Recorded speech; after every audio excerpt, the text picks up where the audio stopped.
Bem, pessoal, então eu estou gravando esse vídeo para mostrar a resolução de alguns problemas, né, que deixaram dúvidas aí em alguns colegas, tá?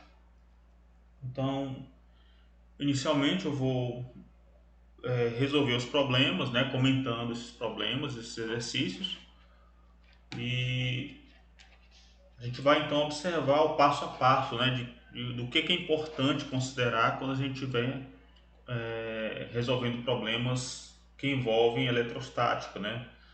Principalmente o conceito de campo elétrico e potencial elétrico, tá bom? Então os exercícios são os exercícios do Griffiths, tá bom? Do de eletromagnetismo. E a gente vai começar aqui, olha, com o problema número 2.4, tá bom? Então o problema 2.4 diz o seguinte, ó, encontre o campo elétrico a uma distância z acima do centro de uma espira quadrada de lado A que tem uma densidade linear de carga uniforme lambda, conforme a figura 2.8. Então aqui a gente tem uma espira quadrada, tá bom, de lado A, e a gente quer o campo aqui nesse ponto P a uma distância z acima do plano, né, bem no centro da espira, tá bom? E ele fala, inclusive, para a gente usar o resultado do exemplo resolvido, né, do problema resolvido 2.1. O problema 2.1 é essa configuração aqui. É um segmento de lado 2L, tá certo? E a gente calculou o campo num ponto P a uma distância Z acima da barra, né? Tá bom? Então a gente pode, por exemplo, identificar aqui quem são esses elementos, ó. Isso aqui é o Z que a gente considerou e esse tamanho aqui, o tamanho do segmento carregado, né, é 2L, tá certo? E a gente calculou o campo, o resultado é esse, né? O resultado é o campo elétrico, então, foi encontrado apontando para cima, tá bom? Então eu vou colocar assim, ó. O vetor e aqui Z chapéu, tá bom? E é dado por esse resultado aqui. Então o que nós vamos fazer é aproveitar esse segmento, né? Por que a gente vai aproveitar ele? Porque esse segmento de tamanho 2L corresponde a um desses lados aqui da espira quadrada, a cada um desses lados da espira quadrada. Então, comparando as duas figuras, a gente pode ter o seguinte, olha, a gente pode ter aqui, se a gente pegar desse ponto, do centro desse lado aqui, ó, desse lateral, e traçar uma linha, tá? Até o ponto P, a gente vai ter aqui um campo elétrico resultante assim, ó, o campo elétrico aponta nessa direção, certo?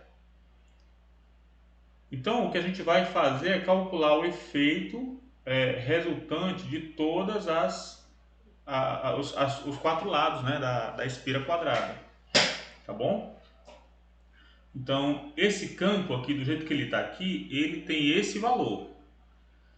Mas o que a gente deve observar é o seguinte, né? Que como a gente está aqui numa espira quadrada, esse outro lado aqui também vai contribuir, olha, de maneira simétrica, né? Para um campo nessa direção, tá? Um campo nessa direção aqui. Então, por exemplo, vai ter um campo elétrico assim, ó, tá? Ok? E aí, com relação à direção ao eixo Z, a gente vai perceber que os dois campos eles vão contribuir com direções, vão ter aqui ó, componentes, né?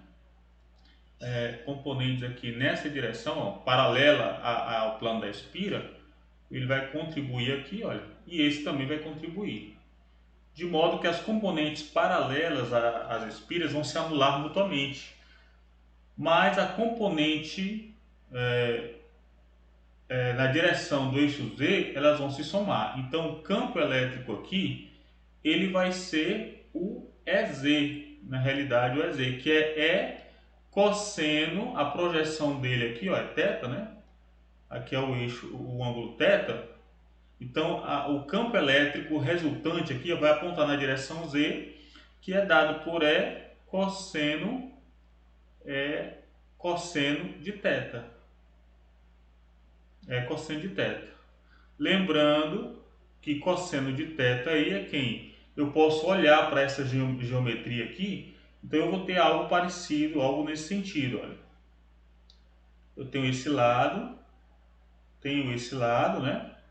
Isso aqui é Z, isso aqui é A sobre 2, né? Porque o lado total é A, então isso aqui é só pega metade, ó, tá bom? Esse pedacinho aqui, tá? Só pega metade. E esse lado aqui é R, tá bom?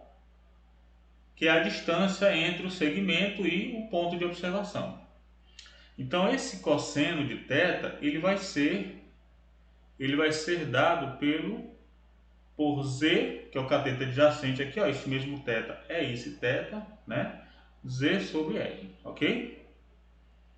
Muito bem. Quem é o R, então? Podemos até adiantar aqui. Quem é o R? O R vai ser a raiz quadrada de Z2 mais A sobre 2 ao quadrado. Pronto, esse aqui é o R. Ok? Nessa configuração da figura 2.8. Tá bom? Bem, agora uma outra observação é, quem é, esse aqui a gente já identificou, né? Já identificamos o cosseno. Agora, quem é esse campo? O campo elétrico produzido por um segmento desse de tamanho A, ele é dado por essa expressão. Mas a gente deve lembrar que a configuração dessa expressão aqui do campo elétrico, tá? Dessa configuração, para essa configuração da figura do problema do exemplo 2.1, ela é diferente dessa da figura 2.8. Como assim? A gente deve observar que quem faz o papel de Z aqui no problema, no exemplo 2.1, é o R, porque ele é o Z aqui, esse Z, ele é a distância do segmento para o ponto de observação. E aqui no nosso problema é do ponto Z ao ponto de observação, que é o R. Então a gente deve fazer aqui algumas alterações. Então, olha, na expressão, tá? Eu vou botar assim, ó. Na expressão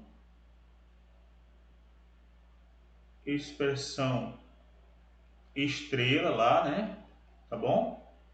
A gente vai trocar L por o L aqui, ele vai corresponder a A sobre 2, visto que o tamanho desse segmento agora é A, e aqui no exemplo 2.1 é 2L. Então, o L a gente vai trocar por A sobre 2, ok? Bem, o que mais que a gente precisa observar? Lá na expressão estrela, né, na expressão aqui, o Z, quem fazia o papel de Z aqui, nós vamos trocar, o Z, lá naquela expressão, o Z nós vamos trocar por, o Z aqui vai ser o papel de R, ou seja, raiz quadrada de Z2 mais A sobre 2 ao quadrado. Então, feito isso, podemos encontrar o EZ. Quem é o EZ? Ou seja, a contribuição para essa configuração da figura 2.8, a contribuição de um desses segmentos aqui vai ser 1 sobre 4π ε0. Aqui vem, no lugar de Z aqui, ó, nós vamos colocar quem? Raiz quadrada de Z2 mais A sobre 2 ao quadrado, tá bom? Que mais? Que multiplica raiz quadrada de, quem é o Z ao quadrado aqui, ó? Z ao quadrado, nós vamos trocar por Z ao quadrado mais A sobre 2 ao quadrado, mais agora L ao quadrado, ou seja, mais A sobre 2 ao quadrado. E aqui em cima a gente vai colocar 2 lambda L, ou seja, vai ser 2 lambda, o L, que é A sobre 2, e aqui encontramos o EZ nessa primeira parte aqui, ó. Falta colocar o cosseno de θ, né? Quem é o cosseno de θ? É Z, tá aqui ele, né? Então vai ser Z, lembrando que esse Z aqui eu não preciso trocar por raiz de Z2 mais A sobre 2 ao quadrado, porque esse Z aqui nós já tiramos o cosseno dele da configuração da figura 2.8.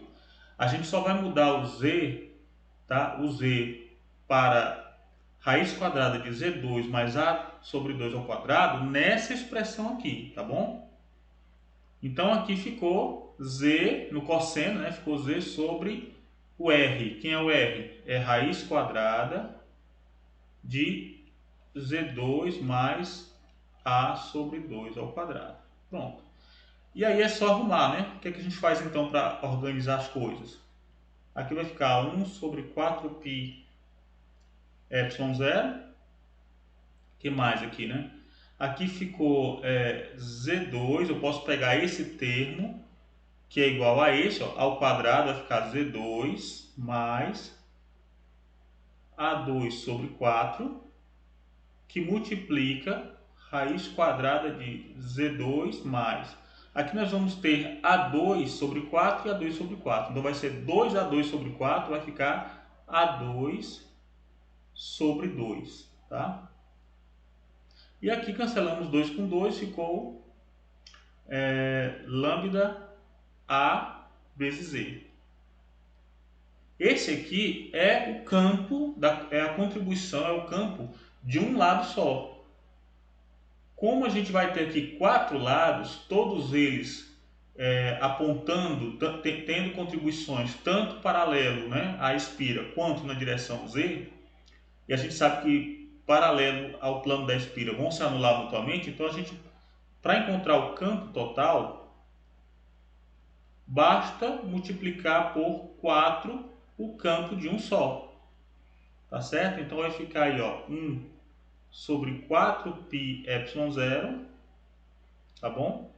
Aqui ficou z2 mais a2 sobre 4, que multiplica, posso colocar assim, ó, z2 mais a2 sobre 2 elevado ao meio, e aqui ficou 4 lambda AZ. Na forma vetorial, lembra, né? Forma vetorial, eu posso colocar assim, ó, vetor, aqui Z chapéu e aqui Z chapéu. Pronto. Esse aqui é o resultado, tá bom? Então eu espero que tenha dado para compreender como é que é a migração, né, desse ponto, né, daquele resultado que a gente já teve lá para o problema 2.1, como é que a gente aproveitou esse resultado para resolver, para aplicar no problema 2.4. Então, o que a gente teve que fazer, vamos recapitular aqui, né? Aproveitando a expressão, tudo que for relativo a essa expressão, a esse resultado do exemplo 2.1, a gente aproveita mudando, fazendo essas mudanças aqui, ó, de variáveis, tá? Onde for L eu coloco A sobre 2, onde for Z, nessa expressão original eu coloco raiz quadrada de Z2 mais A2 mais A sobre 2 ao quadrado, ok? Agora, lembrando da projeção na direção do eixo Z, aqui vem o cosseno de θ, que é Z sobre R, tá? Esse Z aqui eu não preciso mudar, porque esse Z sobre R, esse cosseno, já foi obtido nessa configuração, então não precisa. É o mesmo Z, tá? É esse Z aqui.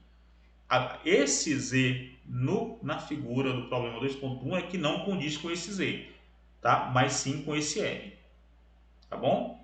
Espero que tenha dado para entender aí como é que é a resolução. Bem, o outro problema, né, que foi apresentado aí é o problema 2.14, que gerou dúvidas aí, né, com relação a alguém apresentou, demonstrou aí interesse, né, em esclarecer um pouquinho algum comentário a respeito dessa resolução.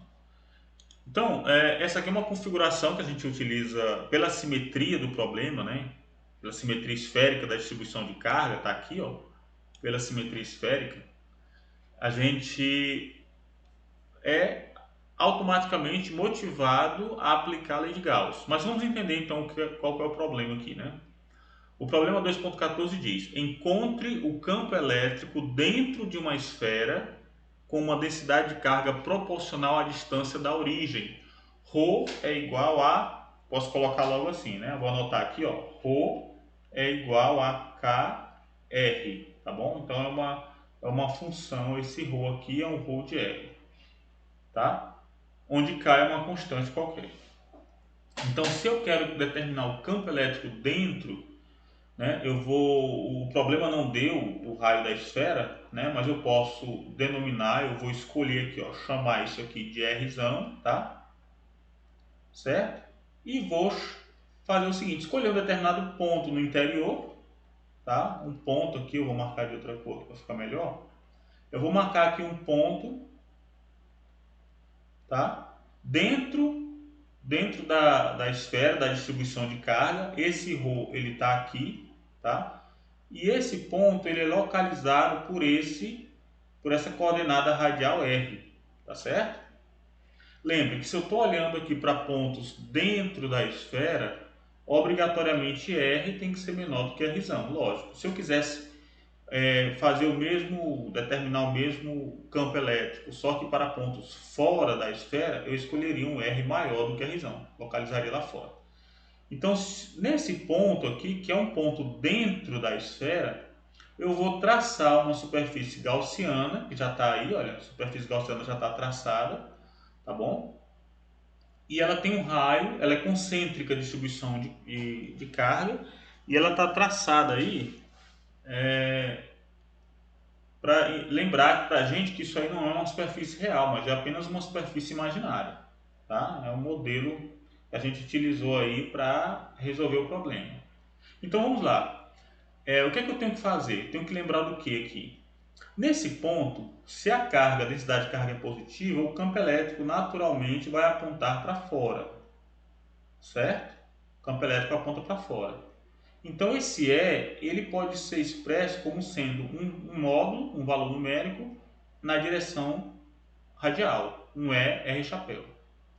E se eu considerar a minha superfície uma esfera fechada, aqui uma bolha, né, uma esfera, então aqui nesse ponto eu vou ter uma pequena área com um dA apontando também para fora. Esse dA é dA R chapéu.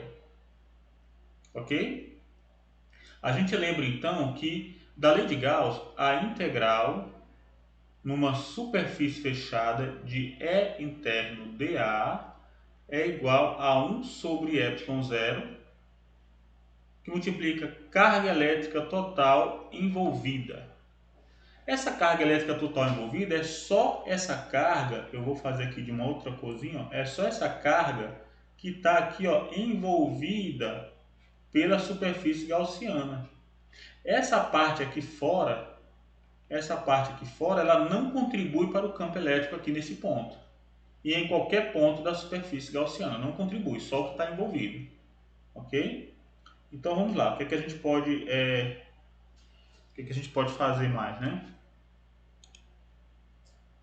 Então, ó, como a carga total a gente não sabe o valor, mas conhecemos o ρ, que é uma densidade volumétrica de carga, lembra que ρ é igual a dq sobre o volume, elemento de volume aqui. Então,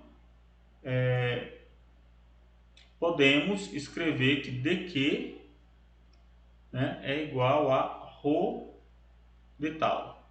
Então, isso aqui vai dar que o Q é a integral de dq, logo vai ser a integral de ρ de tal. Então, eu posso escrever 1 sobre ε0, integral de ρ de tal.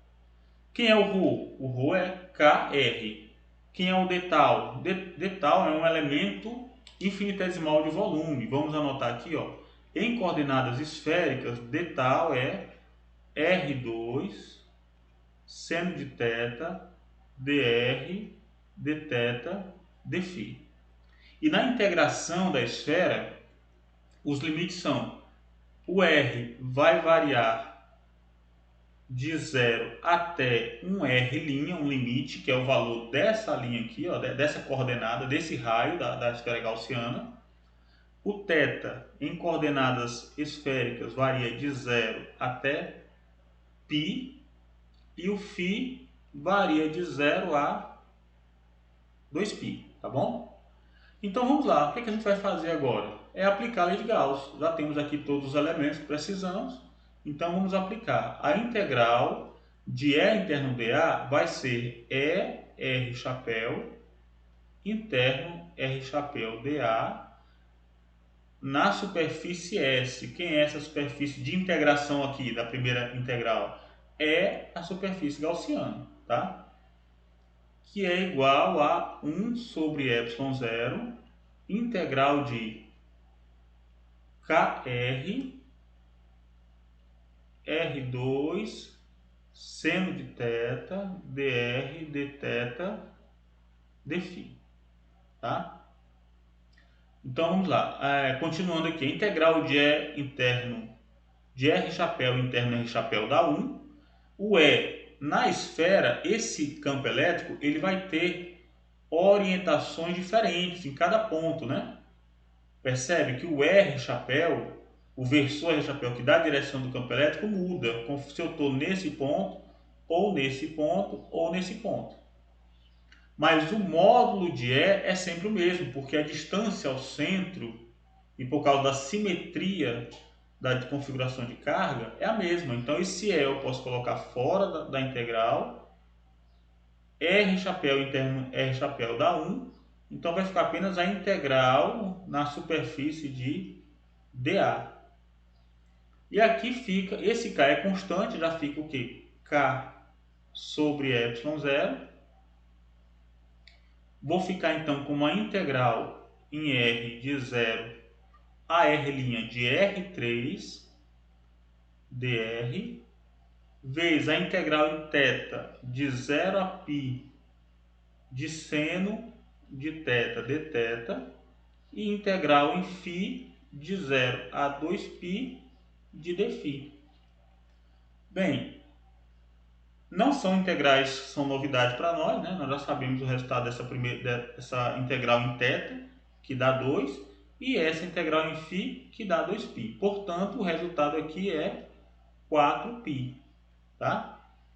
Então, já podemos ir simplificando aí. O que é que nós vamos ter? E vezes a integral de dA é A, que é a área da esfera gaussiana, que é 4πr2. Esse R bem aqui, ó, que eu vou chamar só de R, tá? E aqui ficou K vezes 4π sobre ε0, né? Peguei aqui o 4π, multipliquei aqui o K sobre ε0. E aqui vai ter R3, a integral de R3 dr, que vai ser R a quarta sobre 4. Ok? Então, como a gente vai aplicar os limites aqui, aplicando os limites de 0 a R', né? No 0, no R' vai dar R' a quarta e no 0 vai dar 0. Então, eu posso simplesmente economizar isso aí, ó, tá bom? Tirar, já dá o resultado. Muito bem, então como é que eu faço para determinar o campo elétrico agora? O campo elétrico vai ser, é só organizar as coisas, né? Por exemplo, 4π eu posso cancelar, o 4π de um lado e 4π do outro aqui, ó. 4π eu cancelo aqui, tá bom? Esse R2 eu posso cancelar com 2 dali, tá? E aí o campo elétrico em módulo vai ser K sobre 4ε0 R2. Ou esse aqui é apenas o módulo, né? É apenas esse módulo aqui, ó. Como eu quero determinar o campo elétrico, ele falou para encontrar o campo elétrico. O campo elétrico é uma grandeza vetorial, portanto, o campo elétrico vai ser, aí eu lembro disso, ó, eu lembro disso aqui, tá? Vai ser K sobre 4ε0R2 R chapéu. Tá aqui o resultado. Tá bom? Espero também que vocês tenham compreendido aí a resolução, né? Eu acho que eu já fiz até algum problema que usou simetria, né? Teve uma outra aula já que eu utilizei a simetria esférica para demonstrar, fiz algumas aplicações da lei de Gauss. Tá bom? Não muda, a abordagem é a mesma. Se eu quiser considerar agora o campo fora, é o mesmo procedimento. Acontece que agora, para o campo fora, eu faria isso, olha. a integral no campo fora, essa superfície gaussiana aqui, ó, ela vem aqui para fora, ela fica maior do que a esfera. Essa integral não mudaria, porque é a integral de superfície, da superfície gaussiana, mas essa integral, a integral de volume, do ρ, ela só iria até R. Então os limites aqui seriam de 0 a R. Era a única coisa que mudaria. E aí resolveria normalmente, tá bom? Bem, outro problema, né, que foi destacado aí pelos colegas, né, alguém apresentou dúvida aí no problema 2.16. Esse problema 2.16, ele também, a gente consegue também resolver, determinar o campo elétrico utilizando, né, pela aplicação da lei de Gauss. No entanto, né, a simetria aqui não é esférica, né, como no exemplo, no problema anterior, o 2.14. Como a gente percebe aí, é um cabo coaxial longo, né, como ele fala na figura 2.26. Ele possui uma densidade volumétrica de carga uniforme ρ no cilindro interno, que tem raio A. Então, como é que é a configuração aqui? Nós temos aqui um cabo coaxial, o cilindro interno é maciço e, portanto, tem uma densidade volumétrica de carga ρ positiva, como está indicado na figura. Esse cilindro interno tem raio Azinho, tá bom? O que mais que a gente sabe dessa configuração? Além disso, tem uma densidade superficial de carga uniforme na casca externa do cilindro, que tem raio B. Então, enquanto o cilindro interno é maciço, o cilindro externo de raio B é oco. Ou seja, a gente tem apenas uma densidade de carga na superfície do cilindro externo. Ou seja, o espaço entre A e B, o espaço aqui entre os dois cilindros, né, entre a casca cilíndrica e esse cilindro maciço de raio Azinho, esse espaço aqui é vazio, tá bom? Não tem carga elétrica. Então vamos lá, olha o que mais que ele diz aqui, olha, essa carga superficial é negativa, tá? A da casca cilíndrica de raio B, né? E tem magnitude exata para que o cabo como um todo seja eletricamente neutro. Então, em cada segmento, se eu somar a carga positiva da casca de fora com a negativa, a positiva da casca do cilindro interno com a negativa da casca externa, uma vai anular a outra, tá bom? Embora aqui seja uma densidade superficial e dentro seja uma densidade volumétrica. O que nós queremos aqui? Encontre o campo elétrico em cada uma das três regiões. Vamos lá. Primeiro, dentro do cilindro interno. Então a gente quer saber aqui dentro do cilindro interno, né? Quando S, que é a coordenada radial cilíndrica, é menor do que A. 2, entre os dois cilindros, quando S é maior do que A e menor que B. Então nós estamos aqui na região vazia, tá bom? E 3, na região externa ao cabo, quando S, ou seja, estivermos em pontos aqui fora. Além disso, ele quer que a gente faça um gráfico de E em função de S, tá bom? Então vamos lá. Primeiro ponto, então, é para S, nós estamos aqui olhando para S menor do que A, ok? S menor do que A. Então, quando a gente faz isso, nós vamos fazer o seguinte, lembrando da lei de Gauss, só enunciando aqui a lei de Gauss, a integral de E interno dA é igual a 1 sobre ε0, carga elétrica envolvida. Lembrando que a integral de superfície é uma superfície fechada, tá aqui a bolinha fechada, né? Se eu quero saber para pontos internos menor do que A, então eu vou escolher um determinado ponto aqui, ó, tá? Com esse S menor do que A, ok? Esse S menor do que A. E obrigatoriamente eu vou escolher uma superfície gaussiana que passe por esse ponto. Então eu vou traçar aqui a nossa superfície gaussiana, também cilíndrica, né? Ela é assim. Ela vai ter aqui esse perfil aqui, ó, cilíndrico, tá bom? No mesmo eixo, tá, do cilindro. Então aqui dentro eu fiz um cilindro menor. Isso aqui é S, tá? Isso aqui, olha, é A. e isso aqui é B, ok? Então a gente percebe que esse ρ aqui dentro, né, tem um ρ e na superfície tem um sigma aqui na superfície do cilindro externo. Mas como só nos interessa a carga elétrica envolvida, então a gente só vai levar em conta isso daqui. Então vamos lá, para essa configuração a gente precisa determinar as propriedades do campo elétrico, do campo elétrico, do dA, tá bom? E lembrar que a carga elétrica envolvida eu posso expressar ela como a integral de ρ de tal. Então vamos especificar aí quem são cada um desses elementos aí. A gente pode escrever, por exemplo, como o campo elétrico, devido à configuração simétrica de distribuição de carga, a gente pode imaginar que o campo elétrico ele vai apontar assim, ó, radialmente, tá? Para fora. Então eu posso escrever o E como sendo ES chapéu, coordenadas cilíndricas aqui, tá bom? E o vetor dA também aponta um vetor perpendicular à superfície, então o dA está assim, ó. Então eu posso escrever dA como sendo dAs chapéu.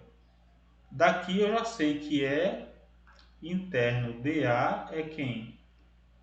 É ES chapéu interno S chapéu dA. A grande sacada, né, da utilização da lei de Gauss é o uso da simetria, que vai simplificar o cálculo da integral, ou a forma da integral, né? Vai ficar aqui é dA.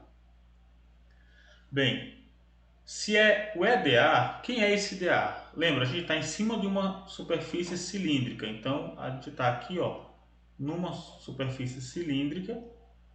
O dA, então, vai ser um elemento de superfície aqui, ó, tá? Um elemento de superfície, esse dAzinho aqui, esse aqui é o dA, o módulo do vetor dA. Aqui é o vetor dA, isso aqui é o módulo de dA. dA em coordenadas cilíndricas, para essa configuração aqui, ele é expresso como S dφ dz. dz, z é esse eixo, ó. Z é esse eixo, tá bom? O φ é o ângulo em cima do cilindro, esse aqui é o φ, é a abertura angular em cima do cilindro, tá? E o S é a posição radial cilíndrica, tá bom? Então, como é que eu faço para conferir isso aqui? Você pode conferir a equação 1,76 na página 32 do Griffiths, tá? Na 1,76 você vai ter os elementos, os deslocamentos infinitesimais na direção S, na direção φ e na direção Z, tá bom? Muito bem. Bem, agora, para esse termo, o ρ é constante, eu posso até escrever isso aqui como sendo ρ sobre ε0, né? Ρ sobre ε0, a integral de d tal. O d tal é um elemento de volume infinitesimal, que em coordenadas cilíndricas eu posso escrever como sendo S ds dφ dz, tá bom? Então isso aqui eu vou indicar para você consultar lá, ó, é uma coisa que a gente já viu nos cálculos, né? Mas eu vou indicar aqui para você, se você ainda está com alguma dúvida, né, não lembra das relações, você pode ver lá as relações 1,76 e também a relação 1,78, tá bom? Você vê lá, você confere lá, viu? Ótimo. Bem, vou colocar agora isso daqui lá na integral. O que é que eu tenho agora, né? O que é que eu tenho finalmente? Eu vou ter a integral de E interno dA, numa superfície fechada, que é igual a ρ sobre ε0 de tal. Lembrando aqui, né, que a gente já vai trocar esse E interno dA, vai dar EdA.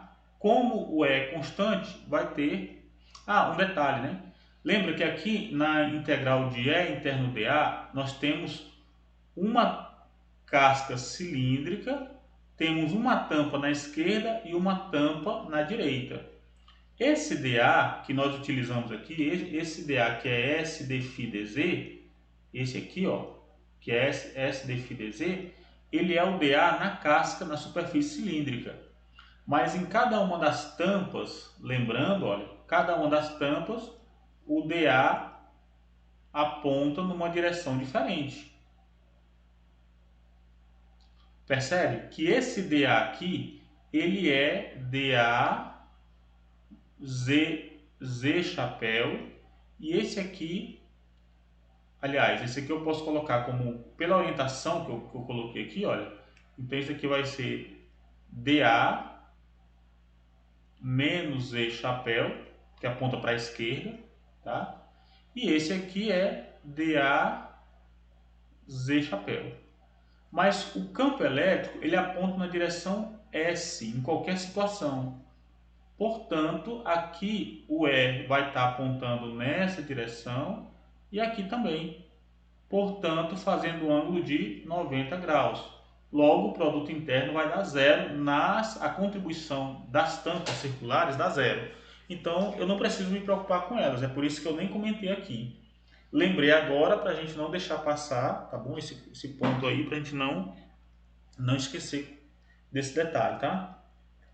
Muito bem, então, na sequência, o que é que nós vamos ter? Aqui eu tenho a integral de tal, né? Então, vamos lá. Continuando, podemos escrever EdA vai ser E vezes a integral de S dφ dz, tá? Que é o dA, que importa aí para nós, ρ sobre ε0, a integral de d tal, que é S ds dφ dz. Então, precisamos definir agora os limites, né, de integração, tá? Como nós estamos aqui na figura, a gente pode perceber que o S aqui é constante, já que é uma integral de superfície, tá? A integral do E, nós estamos na integral de superfície, então o S é constante. Mas o φ, esse φ aqui, eu vou anotar aqui, ó, vou anotar para ficar em destaque aqui, ó. Esse φ, tá? Ele vai ser de 0 a 2π e o Z vai ser de 0 a um L qualquer. Ele até determinou aqui o Lzinho, ó. Tá certo? É o tamanho desse comprimento, do comprimento do cilindro da superfície gaussiana que a gente escolheu, tá bom? Professor, esse L pode ser qualquer L? A gente vai ver que o comprimento não vai interferir, até porque a forma e as dimensões da superfície gaussiana que eu escolhi, ela não deve afetar o resultado físico, tá? Então, eu vou botar aqui de 0 a L, tá bom? E aproveitando, aqui, né, para o ds, esse ds aqui na integral de volume vai ser de 0 até um S'. Então, eu vou chamar isso aqui de S', que é o valor numérico, né, do S, tá bom? Bem, vamos seguir então, né? O que é que nós temos? Continuando, ó, nós vamos ter que E vezes S, aí eu vou ter a integral de dφ, integral de dz. O φ é de 0 a 2π e o z é de 0 a L, igual a, aí eu vou ficar com ρ sobre ε0, integral de S ds de 0 a S', tá bom? O que mais? Integral de 0 a 2π de dφ e a integral de 0 a L de dz. Aqui nós vamos ter ES, reescrevendo lá, vai ficar E vezes S vezes 2π vezes L. Tá? É o resultado dessa primeira integral aqui. Agora, o da segunda vem ρ sobre ε0 vezes, aqui é a integral de S ds, vai ficar S2 sobre 2, tá? S2 sobre 2 vezes 2π vezes L. Muito bem, então olhando para essa expressão, eu posso cancelar alguns termos aí, ó, vai simplificar bastante, né? Ó. 2π eu corto com 2π. Olha, o comprimento L da minha gaussiana, você percebe que ele vai ser eliminado aqui, então não vai fazer diferença, tá bom? Esse S eu cancelo um desses S aqui, tá ok? E aí, finalmente, quem vai ser o campo elétrico lá dentro, né? O campo elétrico E. Ele vai ser, vai ficar o quê? Rho sobre 2ε0 S. Ou na forma vetorial, né? Como a gente deve expressar. Ou E vai ser igual a Rho sobre 2ε0 S, S chapéu. Tá aí o resultado. Esse é o campo elétrico para dentro. Você percebe que ele não é constante, né? Mas ele varia linearmente com a posição com o distanciamento S. Tá? Então aqui a gente acabou de calcular o campo elétrico para dentro. Tá bom? Vamos agora para a segunda região, para a região intermediária. Então, na região intermediária, nós vamos ter o seguinte, nós vamos para um ponto agora que está aqui, olha. E está aqui, nessa região. Então, a gente vai escolher um S aqui, ó. Um S', tá? E uma superfície gaussiana que passe por aquele ponto. Tá bom? Então, é essa imagem que nós temos. O S agora, esse S' aqui, ó, ele é maior do que A. Ok? Então aqui, na realidade, a grande parte do trabalho, né, para a resolução agora da letra B já foi feito, né? Grande parte do trabalho já foi feito. Por quê? Então, grande parte do trabalho já foi feito. Por quê? Porque a gente já sabe como é a integral de E interno dA igual a 1 sobre ε0 a integral de ρ de tal. Esse aqui é a integral de superfície fechada, né? Isso aqui não tem diferença para nós. Não tem diferença. Por quê? Porque é o mesmo formato. O campo elétrico continua tendo as mesmas propriedades, apontando radialmente. O dA também, certo?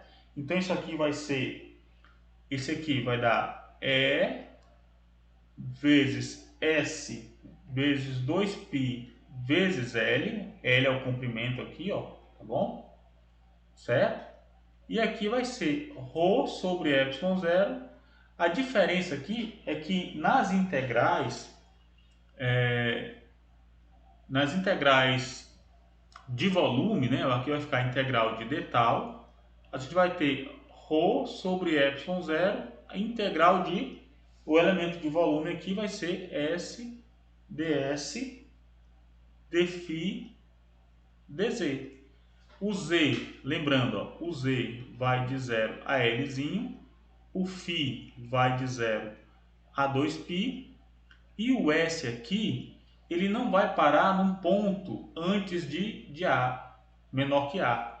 Ele vai de 0 até, não a esse ponto aqui fora, mas ele vai até A, porque é onde tem carga elétrica envolvida. O detalhe é esse, tá bom? Então vai ficar como?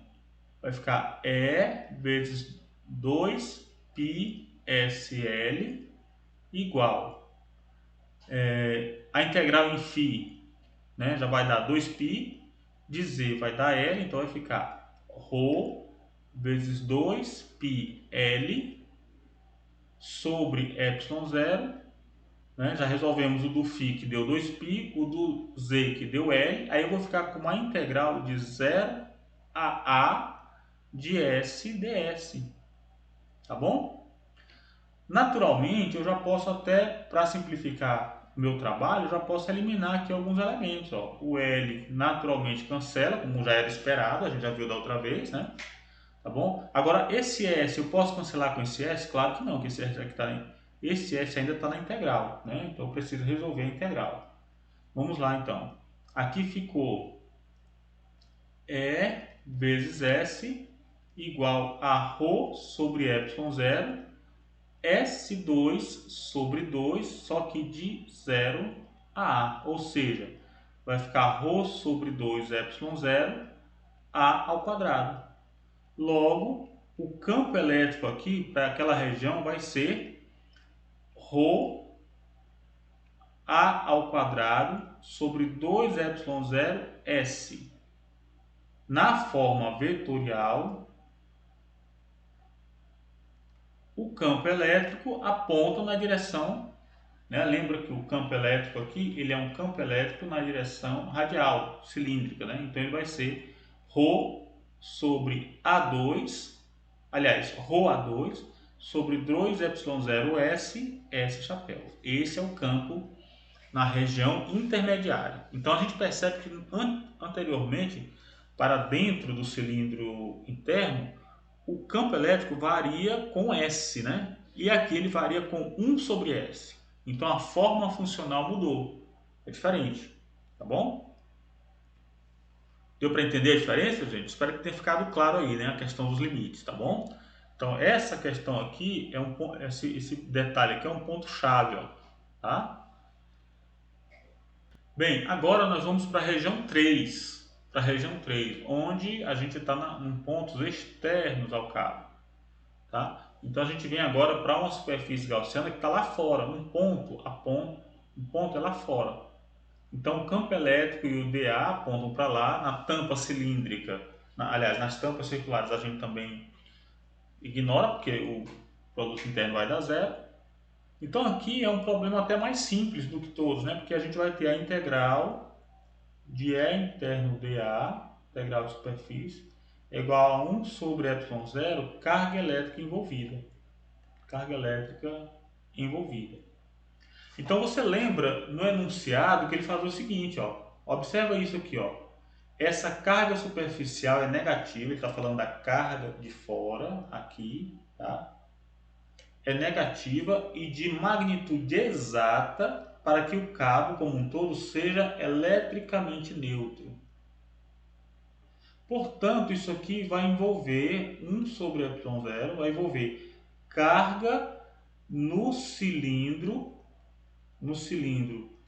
interno, mais a carga na casca externa. Só que você percebe que a carga na casca externa, ela tem magnitude tal que o cilindro seja eletricamente neutro. Isso indica que essa carga total aqui é zero. Então, nós vamos ter que a integral de E interno dA é igual a zero. Se o fluxo é zero, aqui eu tenho um produto de duas grandezas aqui. É o campo elétrico vezes a área, que dá zero. A área é a área da superfície gaussiana. Como a gente está observando aqui, ela não é zero. Como isso aqui é diferente de zero, a única coisa que resta é o campo, né, para S maior do que B é igual a zero.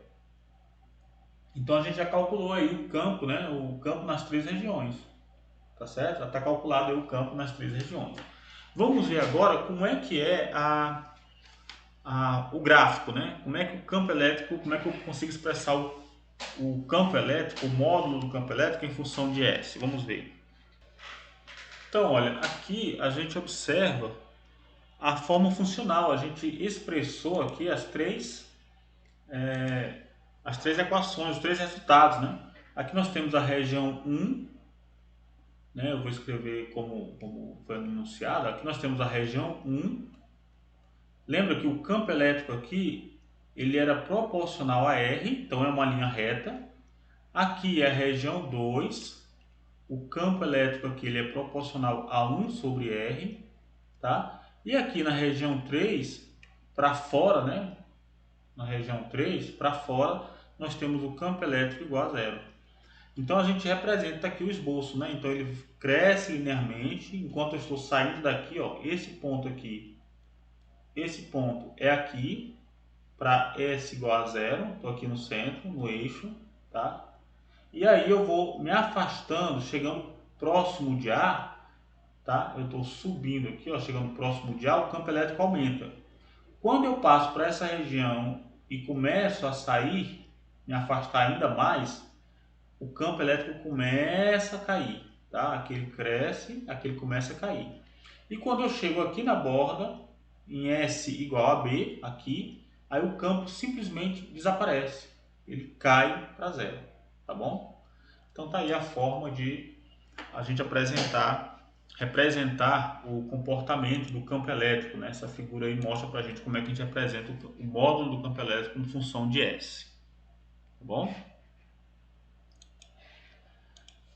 Bem, pessoal, então fiz aí alguns problemas, tá bom? Não foram todos que foram solicitados, mas por causa do tempo, né?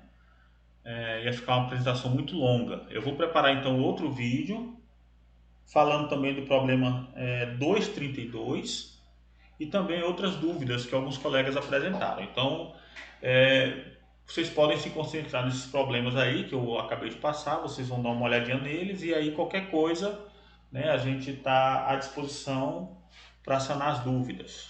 Tá bom, gente? Qualquer observação com relação a essa resolução, se você ainda ficou com dúvida, marque para mim o horário, né? Olha, no minuto tal, eu não entendi aquela transformação. Como é que a gente pode fazer aquilo ali melhor? Tem como explicar melhor? Me mande isso daí porque eu estou à disposição para ajudar, tá bom? Tchau, gente, bons estudos.